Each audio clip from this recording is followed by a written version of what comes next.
Oh, welcome, SHE-ness Tribe. Our community is just rocking. I am so excited about the interactions you're having, the friendships you're making, the growth we're experiencing, and it's just going to get better and better and better. And today is one of my favorite days. It's Wednesday, 12:45 on Wednesdays, Eastern, 9:45 Pacific. We meet live in our Facebook community to have an expert come and share her gifts or his gifts and her gifts all these times, her gifts into our female community to just do what we do best, which is give back and help each other and hold each other. And so today we have a guest repeat because back by popular demand, who do we have here?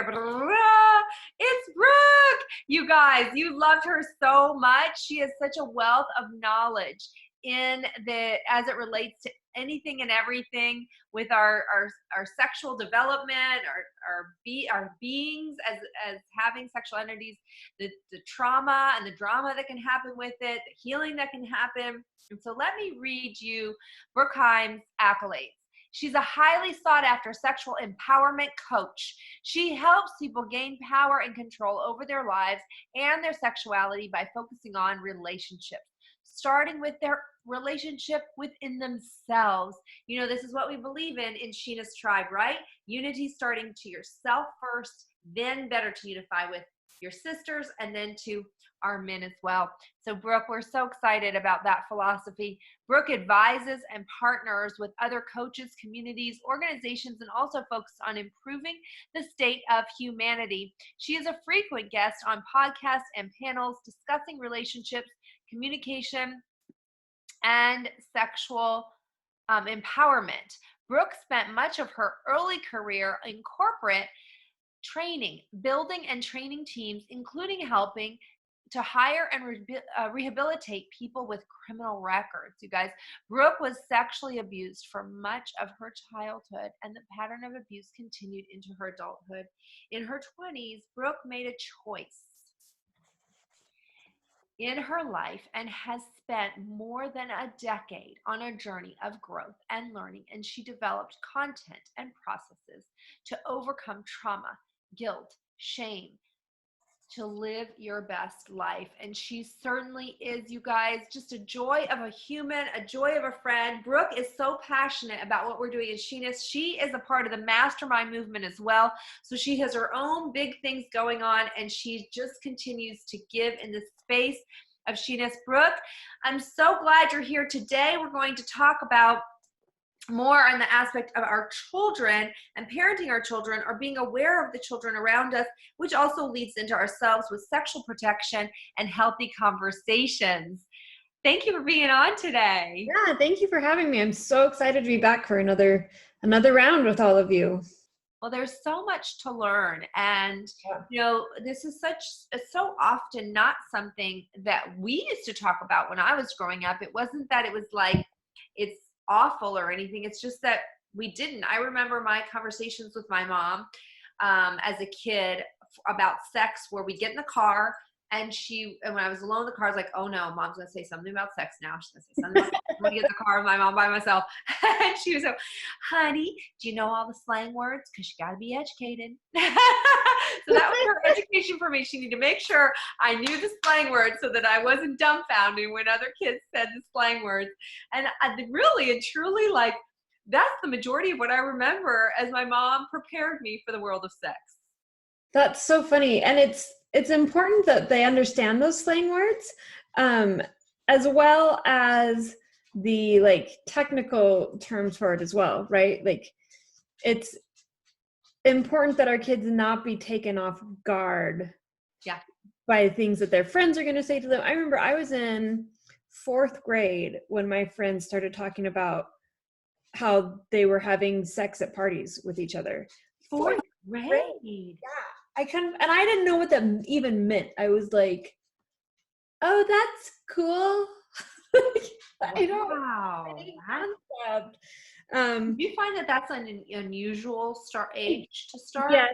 Yes. And like, I remember hearing the conversations, and there's part of me that like didn't know exactly what they were talking about, but I also didn't really believe that it was happening, or maybe like, but looking back on it, I'm pretty sure, I mean, we were in a school that vacillated between really high wealth and really low wealth, and one of the worst school systems in the nation. And I think there was a lot of opportunity for kids without a lot of supervision to be able to get into mischief. So yeah, 100%.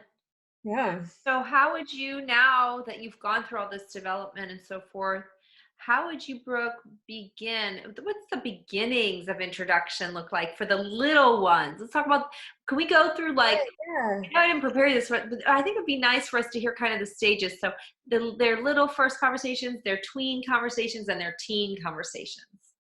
Right. So there's a lot of research that shows that the conversation with kids should start even before they're verbal. Like, so the stages are kind of like from birth to 2 years old, from 2 years old to age 5, and then from 6 to 8, then 9 to 12, and then up into the teenage years. So there's different stages and different types of conversations that you're going to have. But before you even start talking about like sex itself with kids, there are things that we can do to help protect them and give them a sense of ownership over their bodies, right? Okay. And that's something that I think was lacking and missing for a lot of us growing up, was that we didn't understand that we had like internal rights to our own bodies and our own safety and our own opinions and our own emotions and feelings. Like we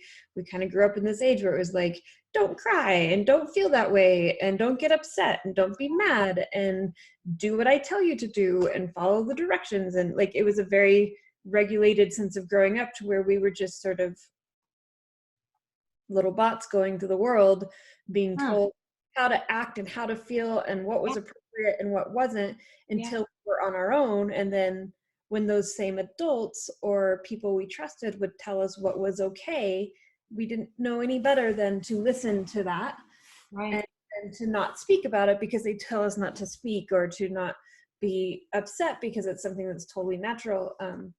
Last week I was at the emergency room. I wasn't feeling very well. And we were talking. I think it's really funny to try to say really inappropriate things to doctors and nurses when you're at the emergency room, especially in Utah. Like, it's a fun game. Oh my gosh, Brooke. I used to have a hashtag on my Twitter account that said inappropriate things I say at the doctors. That's awesome. Into this conversation, and the nurse practitioner that was helping us, he was really funny, and he was talking about how his wife is also going into being a sex therapist and sex coach. And so we got started talking, and he said that they had a girl come in who was like 15 and pregnant and didn't know how she got pregnant, but her boyfriend, who was older, had been telling her that if he had blue balls, he was going to die. Like, that he would literally die from the... And so it's her job to get rid of those. Job and responsibility, or he would die. Wow. Concerned. And so, like, and I don't know if it was a lack of information on his part as well, or just manipulation.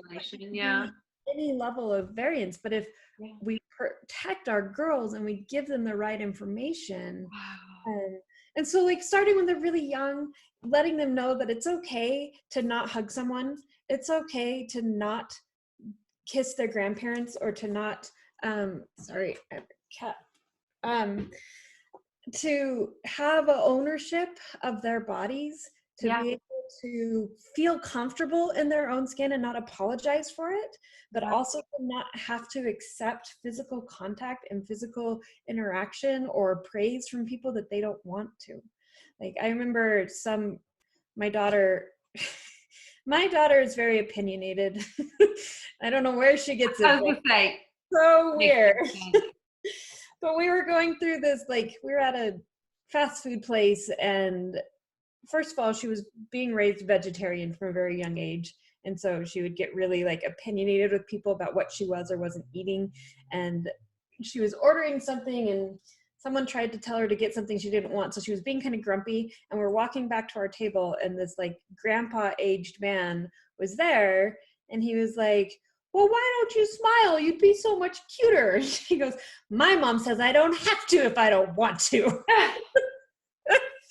And it was just like, I was so proud of her because she wasn't feeling like smiling, and she wasn't going to put on a face for this man who was telling her how she needed to be presenting herself. And so that's one of the very, like, when they're very little, helping them understand their own autonomy and giving them the tools to develop into that and really, really, really love themselves and protect themselves and like have complete ownership of that part of them, and then learn how to like transition into doing it like appropriately as well. Like, so she doesn't, like, now she knows that she can just like say, oh, I'm fine, or I'm like, she doesn't have to be a total jerk to someone who's telling her to smile, but she knows how to carry herself and have the responses that she wants to have in any situation. And I think that that is a key part of giving our girls protection, of feeling like they get to control what goes on with their bodies. That's true. That's the start of it. You're right. And then be pleasing, like your mom was doing, give our kids the terminology that they need to understand what is going on with their bodies. What is their vulva? What is their clitoris? What is the vagina? What is the, like, where are the different pains that are happening in our bodies, and how do we understand them? And what does sex mean? Like, what is my body? As they start to get older and they start to get more curious about things, I think it's really important that when they come to us, we're always open to the conversation that they are ready to have. Kids are really good about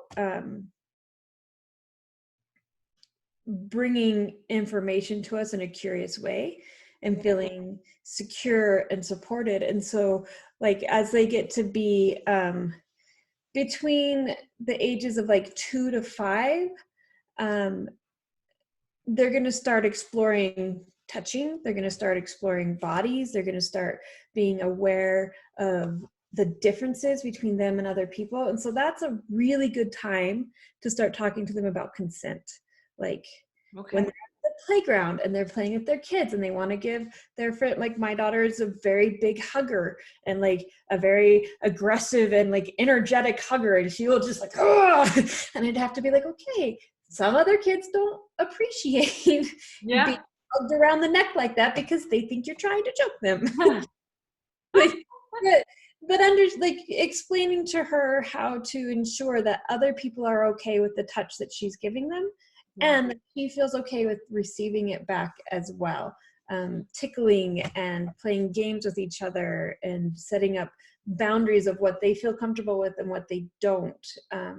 So just like, if they want to climb up into your lap and you're okay with that, you're both okay with that, then that's great. There are times where I am not okay with being touched because I am on the autism spectrum. And so there have been times where, like, being raised with a mom who's that way can be a little jarring for a kid. So there are times where I just be like, mommy isn't, like, I need my body to not be touched right now. And that's like, I love you and I give you a hug, but I need you to not be on my body right now. Because she was very, very climby, because it was just her and I.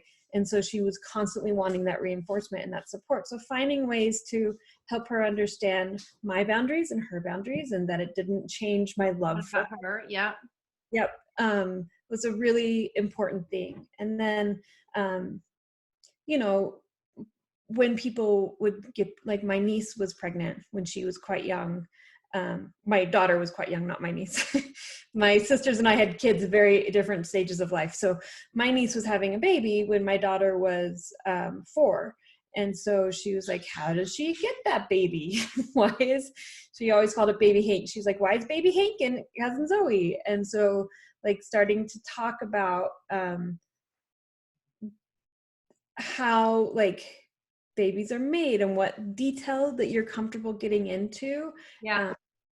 So take us through that, Brooke. Like, okay, I have two questions. So one is, take us through the stages of, you said how to describe sex to them. So how much do you tell them about how babies are born from each of your stages? And then how do you describe sex when it's time to tell them what sex is? Can you go through that with us? Yeah, a lot of it like depends on their comprehension levels of as you're having other conversations with them, right? So like if they can understand bodies very well, like they understand the differences in the mom's body and the dad's body, then you can start to get into the details of how the sperm goes into the egg and how it's delivered into the body from the man's penis into the vagina. Like those are things where conceptually, like they're not gonna fully get it. They're gonna know that mom and dad, like those are our parts down there and somehow it got into there. But like when they're like between the ages of 2 to 5, just knowing terms is enough. Like you don't have to draw a picture and show them things from like one of the books that I think is good for showing kids as they get into like the 9 to 12 or the teenage years is there's the book called The Joy of Sex. And it goes into a lot of detail, but at mine you would show that one. Well, I'm not sure if I would do it, but it would depend on what they're getting into. Probably not until teenage years, like as they're starting to really get curious and really try to like, instead of looking at pornography and exploring the boundaries of things like that, they can look at a book like this that goes into the details of what sexuality is, and it shows things in drawings, and it has some pictures of like partners just being passionate and loving with each other, but not pornographic, not anything degrading or like it sets up like an expectation that, sorry if this is too much for Facebook, that sex can be fun and joyful and passionate and interactive without having to worry about the scary parts of the internet that we can't control. Yeah. So, and that I probably wouldn't get into something like this until teenage years, but if you're constantly having the conversations with them and progressing the information between ages 6 to 8, it's really important to start explaining to them the digital world. And how to stay safe on the digital world, and explain to them that there are strangers out there that are going to try, because you, at this point, between 2 to 5, you've already been having conversations with them about their bodies and about consent and about what the different actual terminology is for their bodies and their right and ownership of their bodies. So as they get into 6 and 8, they're actually starting to explore physically touching themselves, understanding they have different sensations and things. And that's a really good time to explain that their bodies are going to start changing and they need to be really aware of what they're interested in and how to have ownership of their own body without wanting to exploit other people's bodies for that exploration. Yeah. And talk to them more like between 6 and 8 specifically about sexual abuse, and that it's not okay for other people to be touching them if they don't want to. I mean, at this stage, most kids are out of diapers. They're out of like needing to be somebody needing to clean you. Yeah. Like those types of things. And so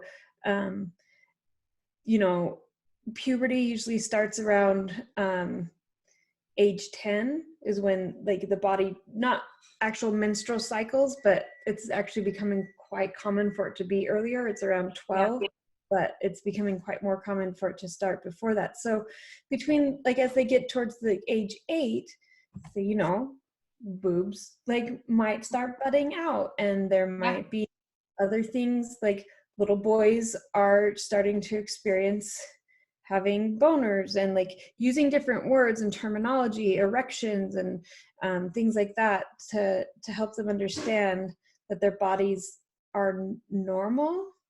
And what is this? And yeah.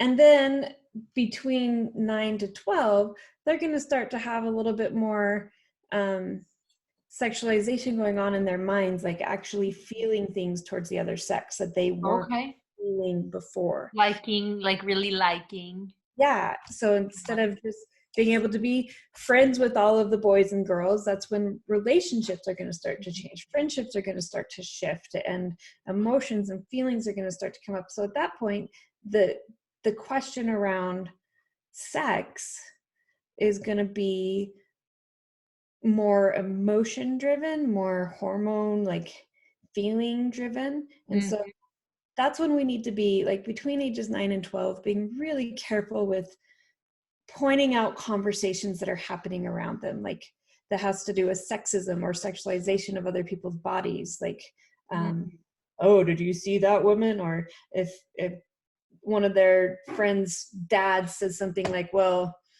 boys should only have short hair and girls shouldn't, or they shouldn't be doing that kind of job, or like starting to explain stereotypes and how we see the world, and how, like, having zero judgment towards them as they come to us with different things, like about gender identification and sexual preferences. And my brother likes to ask, are there any cute little boys or cute little girls at school? Yeah. Like, he asks his sons both until he finds out which they like.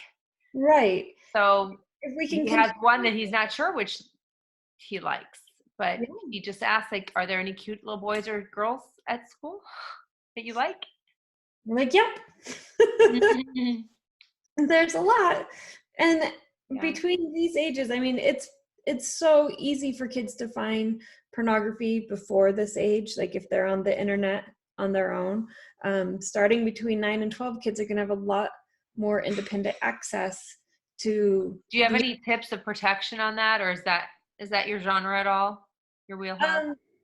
There are a couple of articles that I have pulled up for pornography as well that I was going to have you link to when you put the live up. But I think it's really important to educate ourselves on what's available to them, educate ourselves on the technologies that they're using, as far as the internet itself, the phones, the laptops or tablets, gaming consoles, things like that, and knowing what we're okay with them having exposure to and what they're not, and putting up protections on the devices themselves. I go to a website called commonsensemedia.org, and it is not biased, not paid. It's like real opinion, parental opinion of, you know, what's appropriate and what's not on these apps, because these apps, all of a sudden you're just like, I don't know, and something just came out. So commonsensemedia.org, I'll post that below. You probably have other ones. And then I don't know if this, that's my home phone that never rings. Let me pause this really quick, because that's and then the comment for my children, my daughter is now 11 and my son's 6. I just say, babies, just remember, you can't unsee what you've seen. So when you go other places, you always have you, and you have to just start to trust yourself to make judgments. No matter who tells you to look at something, you can't unsee what you've seen. Right. And if you see it and you're confused, then let's talk about it. Exactly. And they are going to see things. Their friends are going to share things. They're going to be told things at school. So putting in proper lockdowns in your home. There's a phone called the Gab phone, which is just for kids. It works the cell phone. Gab, G-A-B? Mm-hmm. Okay. And I think it's just it might be G-A-B-B. Let me just double check that. Yeah, it's G-A-B-B. So there's 2 B's on it. Okay. But it works as like a call and texting phone, but it doesn't have apps on it. It doesn't allow other things to be sent to it. And so it's a safe way that you can protect kids, or you can get onto the phones. You can set up all sorts of protection devices for the different apps for what's allowed for internet. Like you can take the internet browsers off. You can do any number of things. There's YouTube for kids. So it's really important that we know what they're into, but also that we talk to them about what could happen, and then make sure that the conversation is positive and reinforcing, and to the point where you're talking about movies. Like if they see Harry Potter and they weren't quite ready for some of the things that come up in it, or if they're having feelings about watching something that's really scary or overexciting, like that when they say, oh, I didn't like that, that we reinforce that and go, oh, I understand. What didn't you like about it? Let's talk about it. Like, what did you not like about that experience? Because then when they have other experiences, they're still going to feel comfortable coming to us and talking to us about those as well. If we blow them off and be like, oh, that movie wasn't scary, it was fine. Or you should really like roller coasters. Get on there, try it. Like it is good to push our kids to try new things, but if they have a feeling or an emotion, or if there's something that they have a set opinion on, have open conversation. Make sure they know that if they come to you and say that they like boys or they like girls or they like both or whatever it is, that the conversation is open. My daughter had a conversation with me it's a couple of months ago, but she was like, Mom, what if you were blind and you were in love and you were married, and then you got your eyesight back and your husband was really ugly? What would you do? Well, I don't think it works that way. Like, first of all, like people who are blind have ways of sensing and knowing who they're with. So it wouldn't be like you had no idea who you were with. But like you develop a relationship, and love is based upon feelings and emotions and connections and all these different things. She's like, yeah. But what if you couldn't look at him? He's so ugly. And I was like, well, like, I think that's something you'd have to figure out, like, as you went. And she's like, what if all the boys were really ugly and all that were left were girls, and I didn't want to be gay? What do you do? I was like, she's really thinking. You do whatever feels right to you. She's like, would I have to have a girlfriend? And I was like, no. And she's like, well, what if we had to make babies? And I was like, yeah, still wouldn't matter. You're not gonna be able to make babies with the girls, honey. So like, wouldn't have to have a girlfriend. And she was like, yeah, I don't think I want to be gay. And I was like, okay, like, whatever you want. And that's so awesome. Whatever you want. Like, no matter what conversation is she's having in her head, she's asked me, she's asking you. Yeah, that's key, is if they're having conversations with you, then you're doing something right. She doesn't remember her dad and I together, and I've been very careful about her exposure to me dating people. There's a long time when I didn't date anyone, and so my current partner and I are moving in together. She's had a lot of questions, and a lot of things have come up for her, like, do you love me still, because now you kiss this other person and now you sleep with this other person instead of me, and explaining that that's not what love is about, and that love isn't an infinite, like, scarcity item, and it doesn't go away if you give it to someone else. But then also having her ask questions, like the first couple of times that she came into the room and realized that I had been sleeping naked, and what does that mean for me to be sleeping naked next to a man? And so, I mean, my conversations with her started very, very young. Like, we since it was just her and I, we had naked dance parties at home together all the time. And it was very much an atmosphere of acceptance of our bodies, and that nudity was beautiful and accepted between us, and that there wasn't anything wrong with our bodies for how they are. And so, and she still has, you know, she's 8, she still has body issues. She asked if she could go on a diet last week or a couple weeks ago. And so it's like having constant conversations, like constant acceptance, no matter where she's at, that I don't love her because of her actions or her body. Yeah. That she is welcome and able to bring up any conversation, any topic that is on her mind, and that it's going to be good and safe and protected, and that her opinions are valid. Yeah. Regardless of how I want my life to be. Yeah. Yeah. Having that be okay. Okay, for interest of time, we could talk about a lot of things. I'm going to ask you 2 things to touch on. What are, 3. I'm going to ask you 3, and then I can go back and remind you of each if we forget it. One is, what are the top slangs in your clinical opinion that kids need to know about to protect them from things like, oh, I got to help him get rid of his blue balls and then I get pregnant, I don't know why, right? So what are some top slangs that we need to make sure our children are educated on for their protection? The second question is, what should each age development group, what are the main couple things, just to pick a couple, that they need to know in their each development stage? And then the third is, what's the number one messaging that we can give our teens about sex?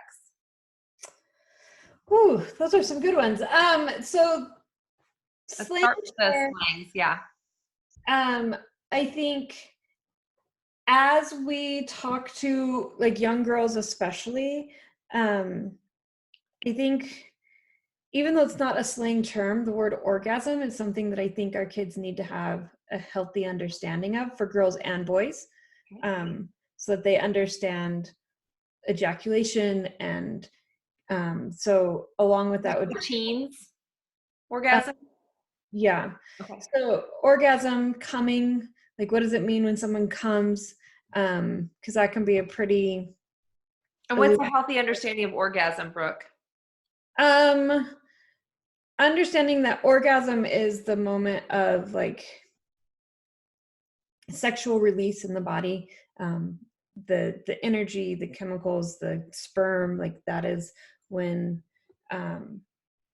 ejaculation usually happens for boys, is when they orgasm or come. And so that is something to be very cautious of. Yeah. As far as protection goes, I think that blue balls is something that needs to be understood. That they're gonna be fine. It's not our responsibility to take care of it for them. Yeah. And it's not even our responsibility or fault for how turned on they get or if they have them. Like, I think it's a great one. Giving head or going down on someone, I think that's something that should be understood, because oral sex is often not looked on as sex, or it's one of those loopholes that kids try to get into, and so explaining the truths about it, and again, that they don't owe anyone anything, that is participation or reception of it is a choice. Yeah. And there's zero expectation of it. So trying to think of what others. I'm not the best with slang. I'm constantly having to refer to other people to love it. But those are going to the stages of what are the couple 2-3 main things that you need to know at each of those age stages you talked about. So before the age of 2, we need to be sure that we're not using cutesy terms for the body, right? So use actual terms, even from little kids, like, oh, I'm gonna, you're changing a little girl's diaper and you have to clean the vulva and make sure that there's no poop on the anus, like things like that. Use proper terms for those parts of the body. Is the same with little boys. And then instead of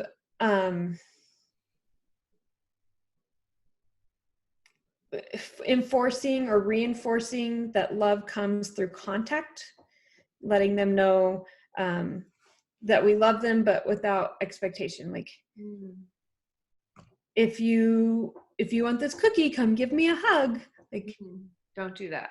Yeah. All that's gotta go. So physical contact is not a requirement of love or interaction. So that's what I would say. Between 2 to 5, it's going to be learning what boundaries are and having an intuitive understanding of consent. So helping them really understand those things are their own, how to properly perceive other kids' boundaries and consent, as well as learning to ask. Can I give you a hug? Can I give you a kiss? Like when they're playing on the playground or they're saying goodbye to each other. And understanding appropriate times to be naked and not to be naked. Right. Because that's a bit of a transition. Like little babies, it's fine to just pull your diaper off and run around the house. Or the park. Oh, that's so cute. And so that's kind of what I would say there. And then small shifts and things like understanding that gender isn't binary. So there's going to be a lot more people that they're interacting with that are going to have kind of a gender fluid life, and understanding that everyone's bodies is their own and that they're different. Between 6 and 8, I think it's a good time to start explaining the quote unquote birds and bees to kids of how the bodies can come together and make a baby, explaining pornography and getting into the conversations of feeling comfortable with what they're being shown or not shown from friends, or like this is a time where they may be asked to send pictures of themselves or to see different things, exploring their own bodies and exploring other people's bodies. So this is where those conversations about consent and about understanding the terms and parts of their bodies, they're going to start exploring their own selves and understanding that that's okay to explore with yourself, but you have no right or obligation to explore with other people. So I would say like pornography, the mechanics of what sex is, like when I'm saying pornography to a 6 to 8-year-old, what do I say? You start to explain like the mechanics of sexuality, right? Like a man and a woman, or a man and a man, or a woman and a woman, like bodies can come together, and these feelings that you're having and they're starting to feel with your body, they explore those things together. Pornography is showing those things through pictures or videos, either in magazines or books or on the internet. And they can be very hard to see because people do things in ways that are sensualized, they are exploitive, and they're going to change the way that you interact with sexuality itself. And so it's important to understand sex and develop your own feelings and emotions about sexuality before being exposed to things that are going to change the way that your body feels. Wow, that's really good. The way that you think about sexuality, because like you said earlier, there are things that you can see that you won't be able to unsee, and that's going to have an impact on what you think sex should be. And what sex is beautiful and loving and passionate and caring and connective and very natural and lovely. It is not meant to be something to harm someone else or between family members, or be done in inappropriate ways or things that you don't like or don't feel good about. And when you look at the internet, you have no idea what's going to come up in front of you, what you might see, what's going to affect the way that you develop feelings and emotions about sexuality. And then the teens, or I think we're not quite there yet. We're at 9 to. Yeah, so between 9 and 12, that's when you're going to start talking about how the body is changing and physically reacting to sexually stimulant things in front of you. Mm-hmm. The body is going to start reacting to things whether we want to be turned on or not. And so explaining to them like sexual non-concordance, like watching television on the animal channel and see orangutans having sex, and that could make physical changes start to happen in your body. That means that is sexually relevant material. That doesn't mean that it's necessarily something that you are sexually attracted to. So having natural reactions happen in your body doesn't mean that you are being sexual in that moment. So starting to explain to them like what is sexually relevant and what is sexually attractive, like, and helping them start to learn and understand their bodies and their reactions to those things, and then understanding the risks of engaging in sexuality, the risks of sharing pictures, the risks of being nude with other people. What are they opening themselves up to, and what are they ready to take on, right? Like, it's not inherently bad to be naked with your friends, but if you have a bunch of 10-year-olds who don't know how to control their bodies and their reactions, it's going to create undue risk.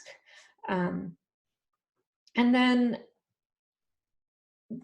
after age 12, depending on the kid again, right? Like, you might have kids who are super into stuff and they need to understand things better, but that's when we should start talking about the risks of actually like engaging in sex. How do you do it safely? How do you have protected sex? What are the things that are a danger to you?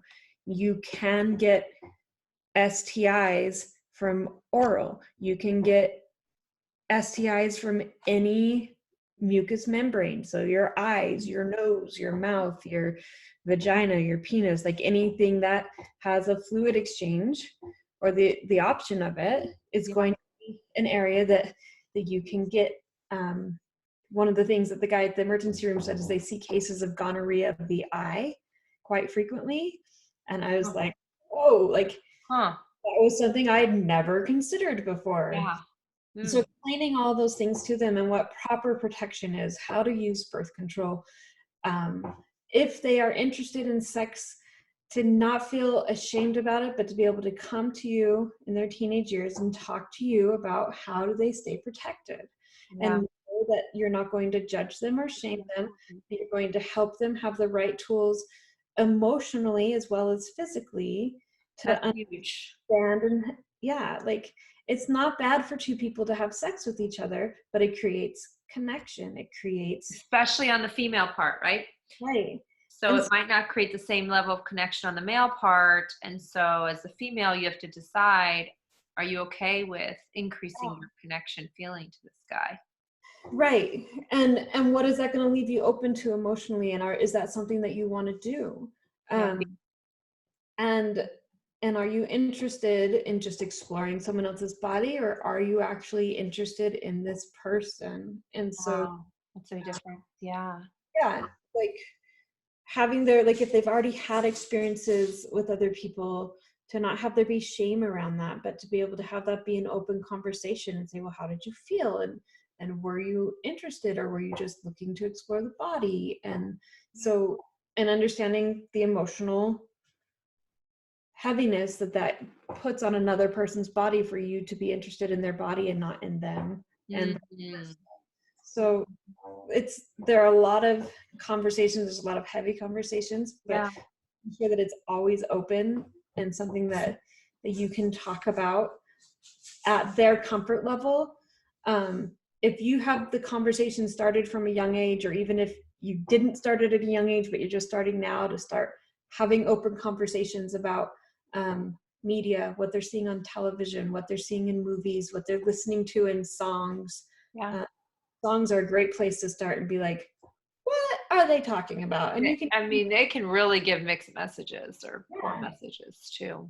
And so it's important to start having those conversations. If you haven't been having them beforehand, start in those areas. How did you feel about that song? Did you like that song? Did you like that movie? Question asking. So I'm getting like a lot of question asking. Yeah, and let them lead the conversation, and you'll be able to know where to go. If there are areas that are uncomfortable for you that you just need tips on, I'm going to send you, Roya, a bunch of links of articles that people can read, things that they can go into. There's some that put it on below on in this posting. Okay. Yeah, I'll do Yeah, that. that would be awesome.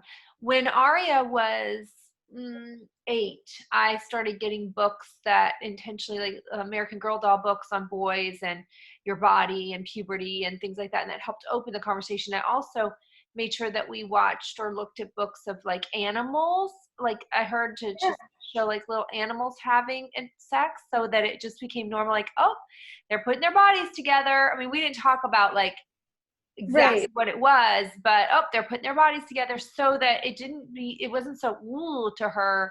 And now she's very open with me.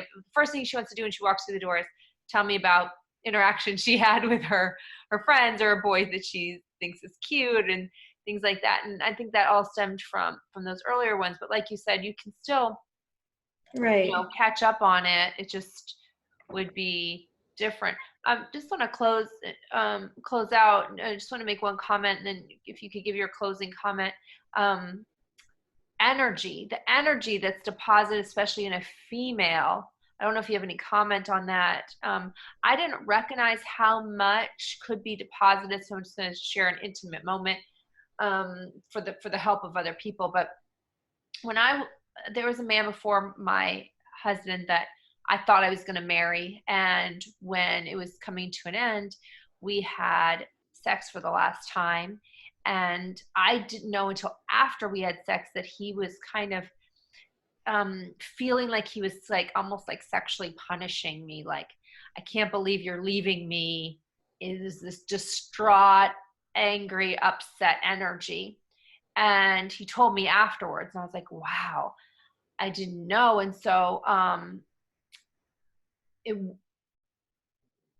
I was having intercourse with my husband. It was about a year ago, and there was something that had happened in our interaction before that, and he came in like this upset energy, and that was the first and only time that happened with us.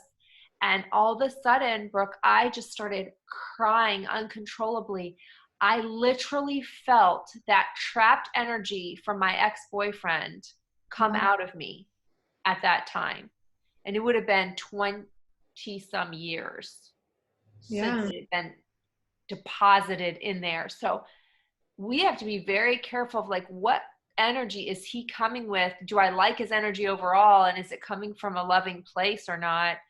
Or a place that I want to, keep inside my body? I think that that's something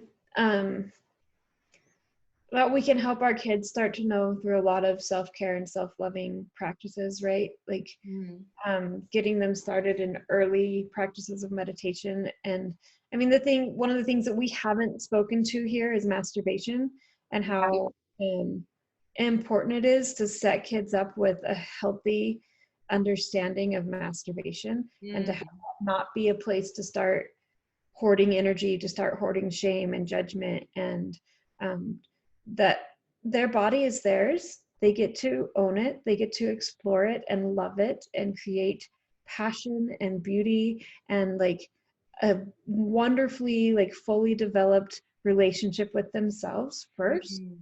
And if we enable them to do that in a positive and healthy way from a young age, to where if they're touching their bodies, we're like, oh, that's your body. How does that feel? Like, do you love your body? Like, I'm glad that you have that connection with yourself.